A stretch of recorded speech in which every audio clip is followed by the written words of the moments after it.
Alright, so as you can tell, I'm back again with yet another video. I don't even know how to like intro this. I just have some thoughts I feel like I should share. They're not even like things I want to share necessarily, they're things I feel like I need to share. And I think that also kind of changes the way I'm gonna approach the situation. I honestly feel an obligation, and it's not an obligation out of like somebody's telling me to do this. It's an obligation out of me as a person, my personality, about being outspoken about everything, literally, to my friends. But yeah, on social media, my YouTube channel, and specifically, I've never really taken an active role in a lot of the discussions that I take part in my personal life. I don't even want to call it a platform because not that big of a creator. Honestly, half the people on this channel are probably here because I made a video that went viral like 6 years ago where I showed people how to make iPhone cases, and the other half are probably here because I make college videos about USC. You know what? I honestly don't care why you're here. If you're watching this video, listen. And it's a concern that gets talked about a lot, but not from a personal angle. There's a lot of statistics associated with discussions like this, and I feel like maybe hearing from a peer would be more beneficial for some people. So that's why I'm here. Let's get into the topic. Today's subject is the topic of racism. I don't really know the framework of what I'm about to say, and that's a scary thing. Not only scary because I don't know what's supposed to come out of my mouth, but also because I don't know how I'm gonna edit it.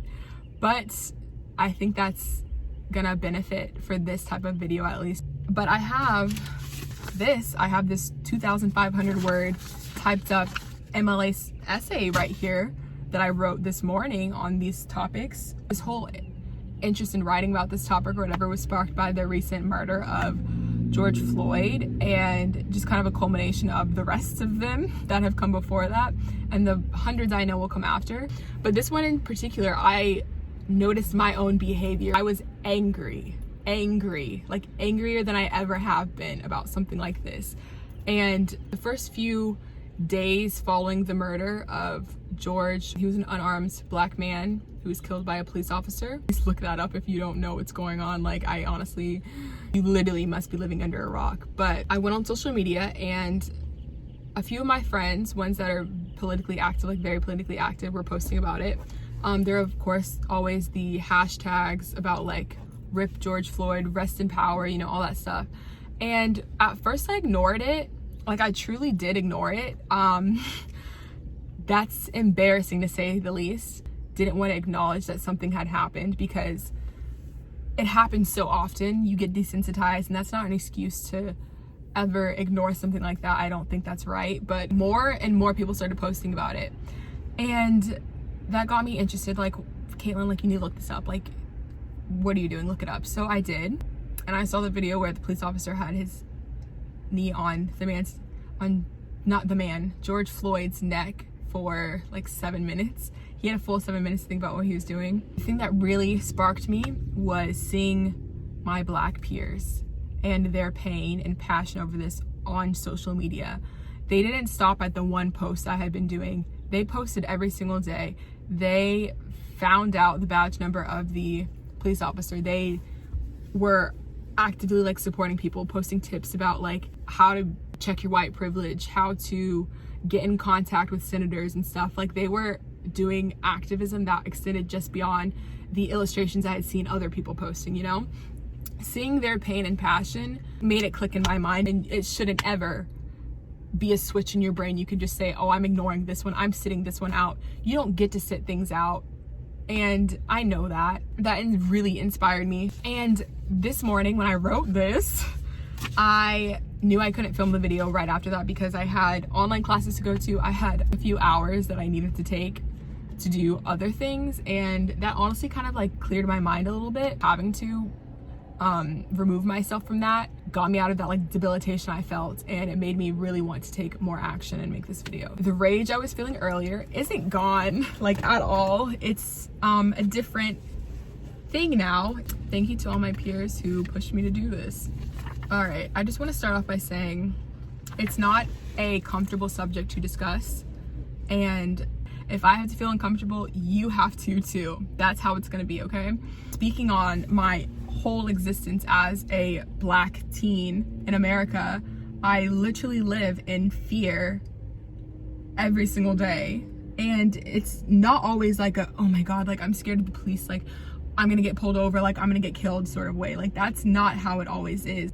And you may think like that's a dramatic statement to make if you don't mean like blatant, like scared at this moment, but it's a perpetual fear and you don't get to tell me how to feel, whether it be on social media, like making comments, or even like people going out and rioting. You don't get to tell them how to feel either, because you literally don't have a single ounce of credibility to comment on another person's emotions when you have no clue how it feels to be constantly judged and constantly watched by others and assumptions made about you by others because of the color of your skin. It's not just outward remarks, it's not just police brutality, it is a feeling that you get around people. It's a feeling that you constantly live with that often gets pressed to the back of your mind. You live your life, not every second of your life is like a heart racing marathon, but it's always there. So when an event like this sparks it, that does something to your mental state. It takes a mental toll to constantly be worrying about the way you're perceived by others. Like I when I go shopping with my friends, I remember after class a lot, like I'd go downtown or something, and I love shopping, but my friends who would take their backpacks into stores and stuff, I would be like, maybe like, can we like stop by my house and like drop it off? We leave the backpacks in my car or something, because me taking a backpack into a store, the people of that store will automatically assume like I'm trying to steal something. It's happened before. I've been followed in stores before. I've been shopping with my dad, who is a black man, before, and we've gotten followed in department stores. So do they know that he's a diplomat? No. But that doesn't matter, okay? They don't know your status or anything about you. They just see the color of your skin and they think things. So me having a bag in a store, it doesn't matter that I go to a great school, that I'm a great person, that I have the money to buy whatever I'm picking up. It matters what I look like at that moment. It matters how I'm perceived in that moment.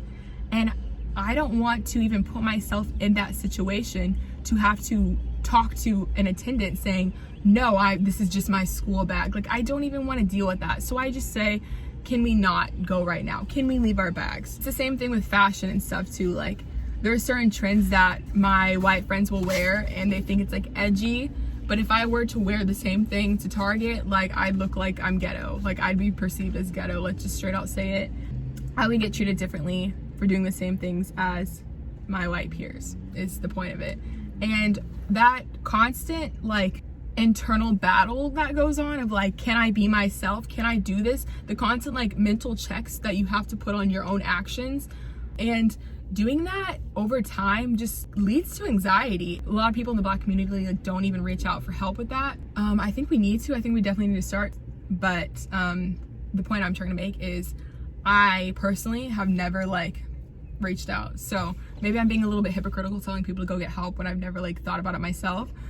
I never saw it as an issue that like really needed help.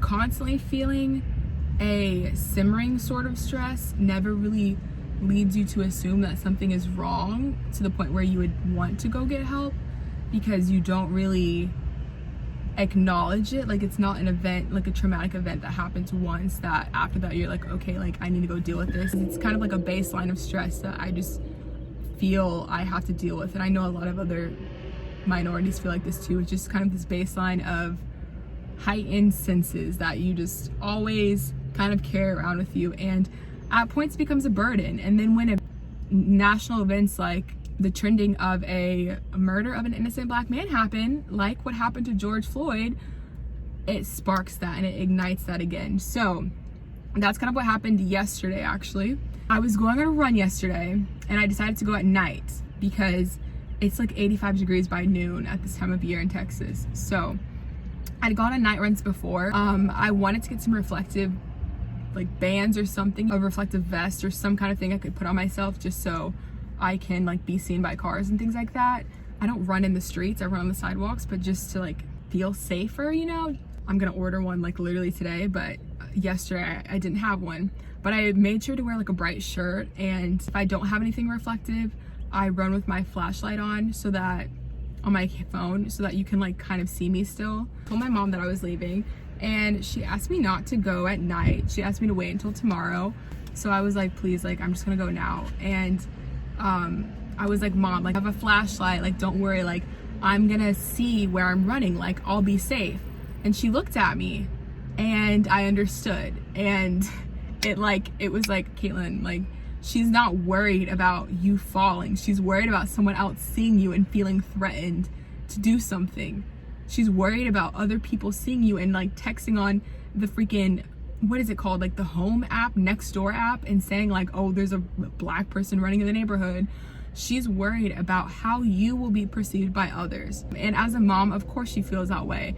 And my mom is mixed, so she's obviously had a little bit different of an experience than me, but she knows the basics of raising a black child. So she knows how to keep me out of danger. And running at nighttime as black is dangerous. This is like, I understand why she didn't want me to go, but it also kind of like hurt. And I wanted to not necessarily like prove her wrong, but I didn't want that to like hold me back from actually just going. I mean, obviously like you have a sort of fear with you all the time, but you can't let that affect your actions necessarily. So I'm running and I made it to like the more main area of our neighborhood. Like there's this long street that runs to the amenity center where the pool and like the gym are and stuff. And I got down onto that like little pathway and there were cars going by. I saw other people walking like as I was running, so I honestly wasn't like that worried. But this one car like flashed their headlights. That like threw me off a little bit.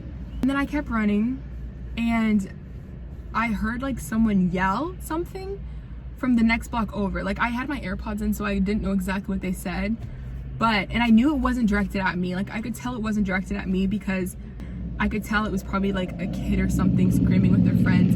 But just the flash of light and like someone yelling kind of like set me on a different level of security, okay? I wasn't tired like physically, but my heart started beating really, really fast. And then my chest got really tight and I was like, oh, like what the hell is this? Like I must be out of breath. So I stopped and it didn't stop. And then I was just like, oh my God, like my mind was like racing and I was just thinking like, what if, like I just felt so exposed running on a sidewalk. I'm not even in the road. There are like street lamps but I just felt so exposed. And I had a panic attack.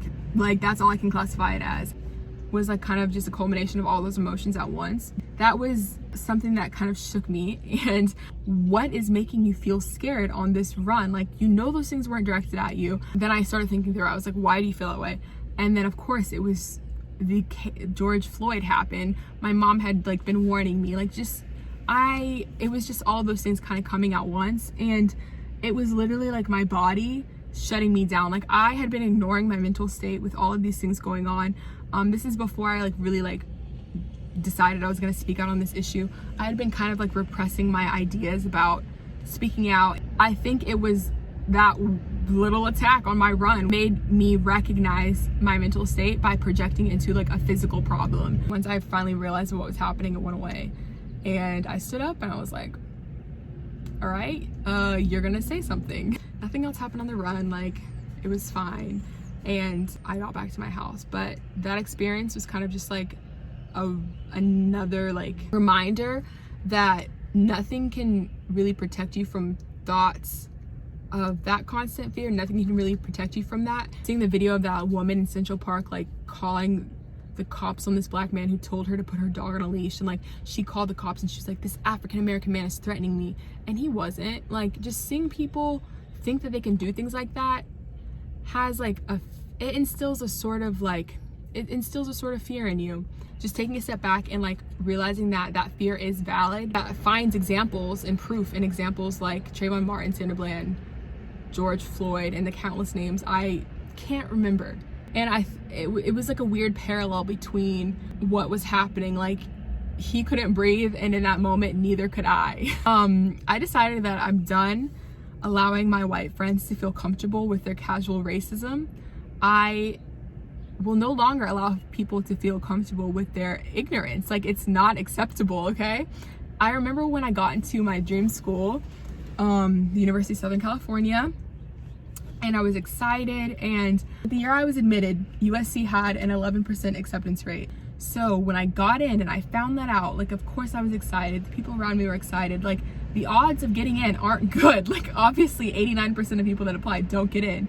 So to get in and have my parents like agree for me to go and like support me in my decision, of course I was excited. And not everyone's gonna be happy for you, you know? People are gonna like comment on it. There was one person, he was a sibling of one of my friends at the time, who said I only got in because I was Black.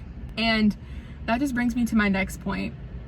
Not so much about like perpetual fear, but people perpetually making these little digs, this casual racism that I just allow slide. And with his statement, that literally negated all of my work and attributed my acceptance to my skin color. It didn't matter that I had scored in the 95th percentile of my ACT. It didn't matter that I had lived in 3 countries and been exposed to all these different cultures and stuff that I really like valued, and I expressed that in my essays.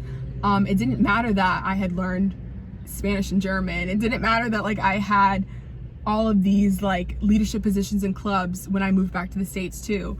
It didn't matter that I had won awards for my academics and my involvement or had amazing teacher recommendations. He attributed me getting to USC because of my skin color. The reason I got in was because of my race. I don't have to go at him and say that in 1994, California made affirmative action illegal. Like, I don't have to go and say facts like this that point out that this is incorrect. And being Black is part of my experience. Being Black makes me that much more of an asset to this school.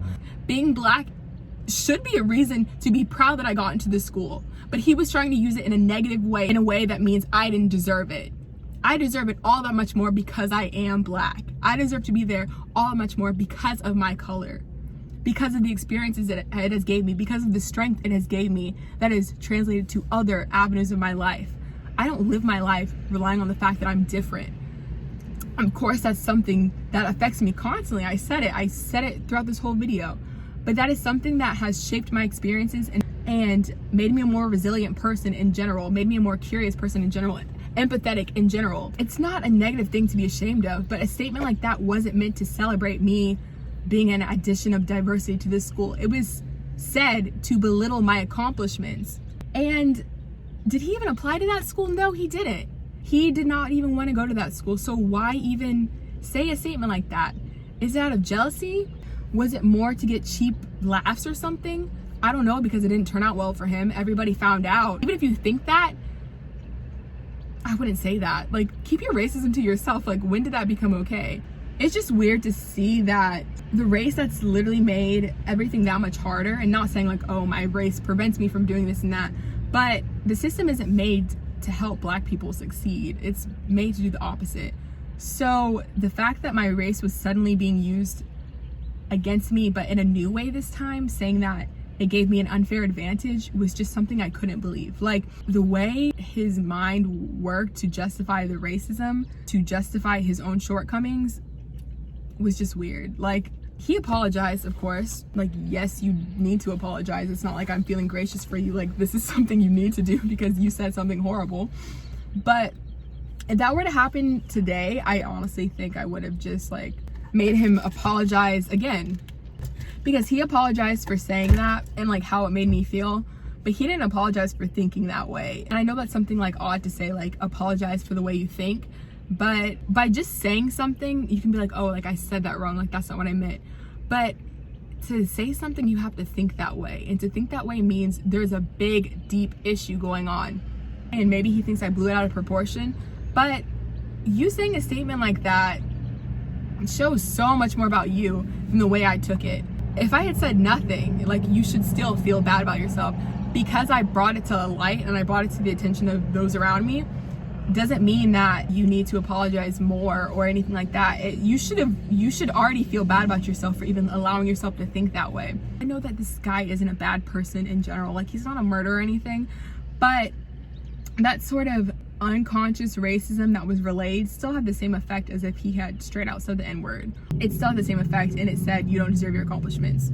And once again, it was a white person discrediting the achievements of a minority. And I don't know, like, maybe I shouldn't be surprised, because America has had 400 years in the making of this. I just didn't think that, like, something that's centuries old behavior like this would follow its way all the way from the freaking plantation straight into the white suburbs of an upper middle class neighborhood, but you know, it did, and it hit me, so it affected me, and I grew up with privilege. That just goes to say that as a minority, you just constantly have to be better than those around you. Like, I've always had to be 2 times better than my peers to get half the respect they get from teachers, from coaches. It honestly doesn't matter. Like, and even with compliments and things like that, like, you're just constantly questioning. And this goes back to the how are you perceived. If I get an odd look, if I get an offhanded comment, a subpar experience with customer service, I always have to wonder, were the motivations racist? I remember, like, during parent-teacher conferences when I was in elementary school, the teachers would always say, Kaitelyn is so articulate. As I got, like, at the time I was like, oh, like, they think I'm mature, like, it's great. But there were other kids in the class that were saying the same things I were, and like, I have always been like a smart kid, you know, like, I was in GT and stuff like that, and I know people are like, oh, GT just meant like you learned faster than other kids. It doesn't mean you were smarter, but like, whatever, that's what smart was in 2nd grade, like learning faster. But even among those peers in a gifted class, they would still say she's articulate, and then they would call other kids smart or intelligent, and I just assumed that they meant the same thing. But the comment articulate implies that people like me aren't usually articulate. They aren't usually as smart as I am, and that's not true. Calling me articulate, when I was speaking just like normal kids, I wasn't using these huge ass sentences. I wasn't using freaking 15 compound words in a sentence, or using grammar that was the level of a 10th grader in 2nd grade. I wasn't doing any of that. I was speaking just proper English, okay? And of course that's good as a kid, but for me as a kid, that meant I was representing my race in a good way. And of course I'm proud of being a good representation of a Black kid, but that's just them saying that they were surprised I wasn't talking in contractions or I wasn't writing in shorthand. It's not necessarily saying, it's not a way of saying directly, you are doing a good job, you are smart. It's saying that plus something else. It's a double meaning. And that's continued as I got older. The comments still kind of happen like that. You still get kind of put into a different category. I mean, the compliment is always like, you're so pretty for a Black girl. Like, honestly, like, that doesn't even faze me anymore.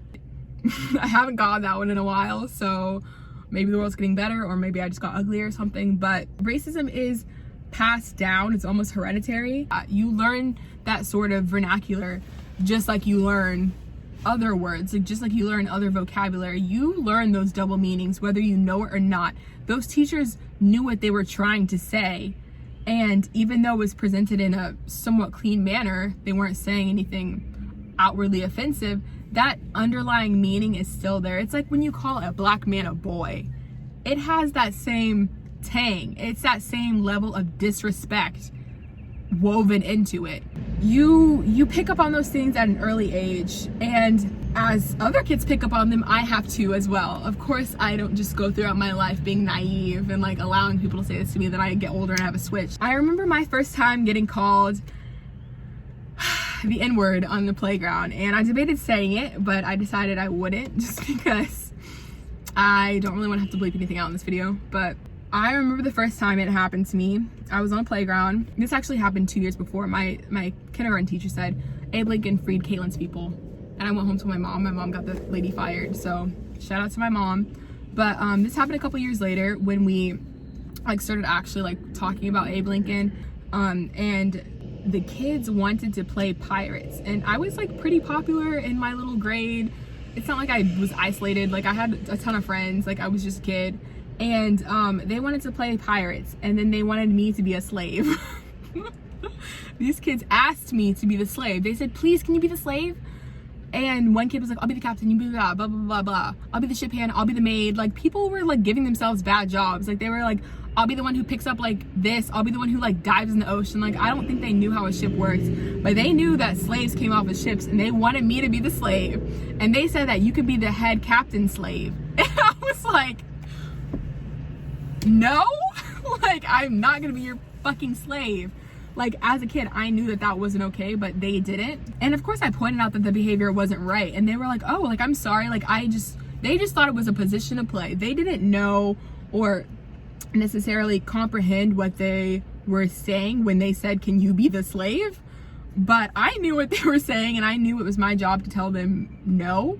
And as kids, like, that's okay. It's okay to like have to kind of teach someone that, because at that point it's not learned behavior and you don't want it to become learned behavior. So I of course was like, no.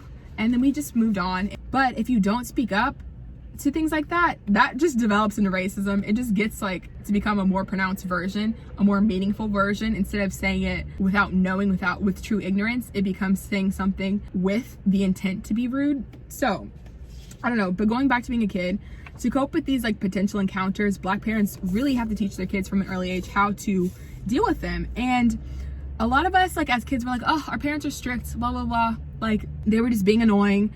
And as a kid, I constantly got told to behave in public, like constantly. And it's not like I would talk back to my parents in public. Like I knew better than that. I had sense. Like, they didn't mean behave. When they said like behave, they didn't mean like stop talking back at me, stop being a bad kid. They meant to be aware, to see myself from another person's point of view. I remember like being in a restaurant and like laughing too loud, and then white people looking at us, and then my parents like behave, because they don't want that attention. They don't want to be the bad representatives of the Black community, and that's a whole other issue in itself. Just one Black person does not represent the whole community. Just like me saying this video isn't everyone's experience. But these measures of constantly telling me to behave and like teaching me how to subconsciously see myself from another person's point of view, they benefit in some aspects. They benefit in arguments, they benefit in debates, things like that.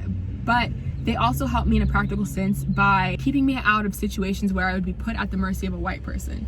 A person who didn't see me as just a child talking too loud, or just a child laughing too hard, or running around too much in a store, but seeing me more as a young Black criminal or something like that. Like they would see me as doing something wrong because of my skin color, and act that if another kid did it, it would just be, oh, that's a kid. But if I did it, I wasn't just a kid, I was a delinquent. I had to grow up a little bit faster than other kids. And it's not necessarily to say like, my parents did a great job of like allowing me to have fun. Like it was never like, oh, you're an adult now. Like this is an analysis. It's not like every single time I went to the playground this was happening.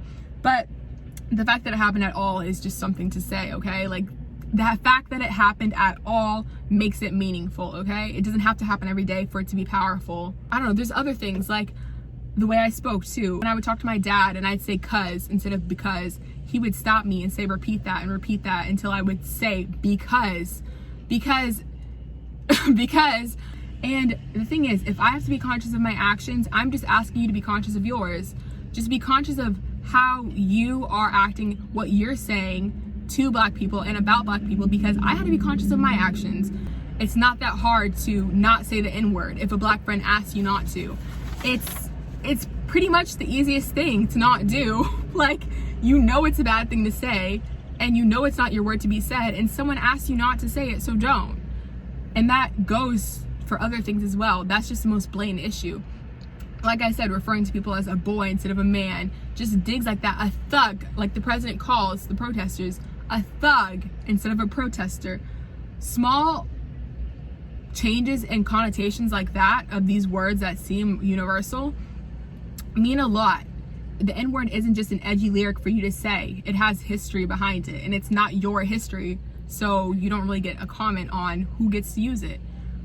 And you may claim, oh, that's a double standard, like that's my freaking liberty, I get to say that. First Amendment, okay, like Constitution, we can talk about that in a sec. But even if that is a double standard, and I'm admitting saying that you can't say the N-word while I can is a double standard, but isn't that a much less dangerous double standard than allowing the police to murder innocent Black men? I have a lot more to say on that, but I'm talking about the president and like political figures like using that weird rhetoric kind of leads me to my last point about my friends that say that they don't want to be politically active. It just never made sense to me why you wouldn't want to be politically active.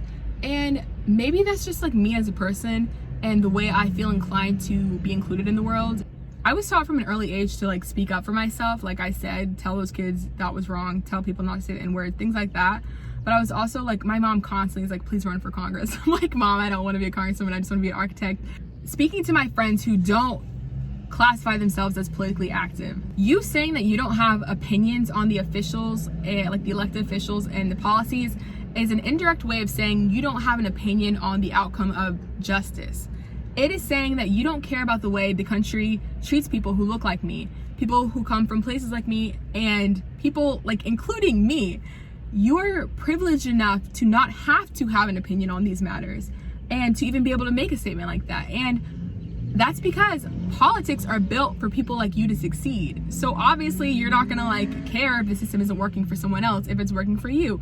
You may have your blinders on. To a certain extent, that is just being sheltered or being ignorant because you're raised in a society that privileges you. You don't necessarily get to see the injustices that a person like me sees being on the outside. But I don't want to hear that racial injustice isn't a big enough issue to vote on, and that you don't know enough about the candidates to vote. I'm here to tell you that if you don't care about social justice, you don't care about me. And speaking to my black friends who say that they aren't politically active, honey, where do you think you are? You wouldn't be here without people of your community being politically active. If you think your vote doesn't count, think again. How do you think we got to where we are? Coming from slavery, coming from segregation to where we are, even though it's not perfect, how do you think we got here? We got here by being politically active, honey. For all people, not just my black friends, take the time to care. Take the time to do some fucking research to make yourself care. If you don't care, find a reason to care. That's the bottom line. Because I don't have the luxury to not care like you or other people. And you don't have the luxury to not care either. Like, this society affects all of us. This is not to say that white people don't have struggles. Suffering is not a zero-sum game. Saying and acknowledging that I have different struggles than you doesn't negate yours. Because race plays a huge role in my identity doesn't mean that your financial problems don't play a huge part of your identity either, or that your parents getting divorced isn't an issue. I'm just saying that your color isn't one of those issues that makes life harder for you. I'm not saying your life is easy by any means, but neither is mine, and mine is made difficult in a different way than you, and that's a way that we can fix. I'm not attacking you for being white. I'm just saying that being white has never made life harder for you, and stop trying to act like it has. I'm gonna leave it at that. Like, I'm not even gonna debate that point when people are like, well, I'm getting discriminated because I'm white. Like, no, you're not. But by not recognizing the privilege that you were given at birth and not helping others who were suffering from the issues that your ancestors created is unacceptable. And of course, it's not your fault that your ancestors were hella racist and created systems like these to stay in power. But I'm saying that these issues still ripple through our society today. So if the effects of your ancestors are still continuing to affect my people today, then it is your job to help get rid of that. Just like it's my job to fight against racism, it's your job too. And by you not taking action or even acknowledging that there is a difference between us, a difference that's not a negative one, it's just a color difference, a difference of privilege. If I have a responsibility to watch out for myself, you should help, because you are benefiting from the system that's oppressing me. It is your job to also get rid of the system that you're benefiting from. If you believe in equality, you believe in cross-the-board equality. You didn't do anything to allow yourself to be at this privilege. Your ancestors did. And you know what they did? They oppressed my people. So that's why it's your job to help. And here we are today, and the system is still in place. That's why history matters. That's why we bring history with us.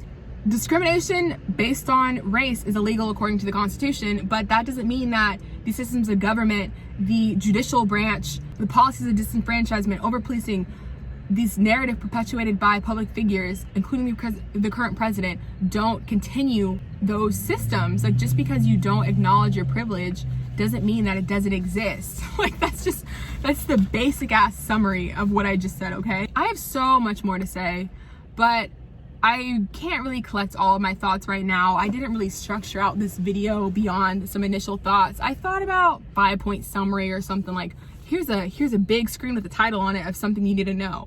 Or here's another screen with a quote. But like, that's not how I view racism. I don't view racism through fucking Martin Luther King quotes, okay? That is not how racism affects me. I'll never be able to convey a lifetime of these emotions in one video or multiple videos, but I can do something, and that's what this was. I appreciate the social media activism, But the trauma of these events really ends when you log off social media. It really ends when you put your phone down, because you don't necessarily experience these events out in real life. And I'm just saying, for someone like me, that doesn't get to happen. So thank you for continuously posting about it. I don't want to be like overly congratulatory, because I think it's a duty. I think it's what we should do if we consider ourselves Americans. Speak out, use your First Amendment where it matters. Say the names of the people that were killed. If you want to be a true ally, a true activist, maybe don't just get by posting a Bible quote that could be applied to any situation. Maybe say the names of the victim. You're not truly trying to spread the awareness of the current situations. You're not really trying to help. You're just trying to do something to make it look like you posted something on social media, but you don't want to ruin your aesthetic Instagram feed. Racism isn't going to end if people just aren't racist. You have to actively fight against it if you actually want people to stop being racist. If you don't see the obvious pain that I've tried to relay in this video, the constant feelings of being threatened, if you want to discount that and say that it's not true, then so be it. But it's no longer my job to conform to an identity that's easily digestible by you. It's no longer my job to be on social media and make my page PC to appeal to you. I don't want you following me if you don't want to hear these things. And just because you don't want to hear doesn't mean you don't need to. Plenty of more videos are going to come about just architecture, just college, just things like that, just fashion, just beauty. But one video once in a blue is not going to hurt you. I just want to end by saying I love Black culture. I love the strength, the innovation, the beauty of my people, and I know you do too. I know you do too. But I just wish you loved us. I wish you loved the actual people as much as you love our music, as much as you love our fashion, as much as you love our beauty, our bodies. I wish you would love the people the same. The people of that culture, I wish you would treat the same way you treat the trends.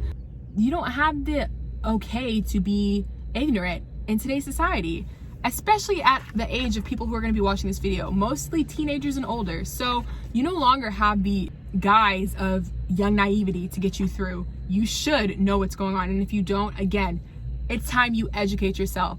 That's the truth. And saying the truth isn't a negative thing all the time. It inspires action. And with this, I'm trying to inspire action. So positive action. Positive action. Those are my thoughts. Those are my opinions. I'm entitled to that, and I will not apologize for them. That's all I have to say. Thank you for watching the video. You're also welcome for this video, and I'll see you guys in my next video.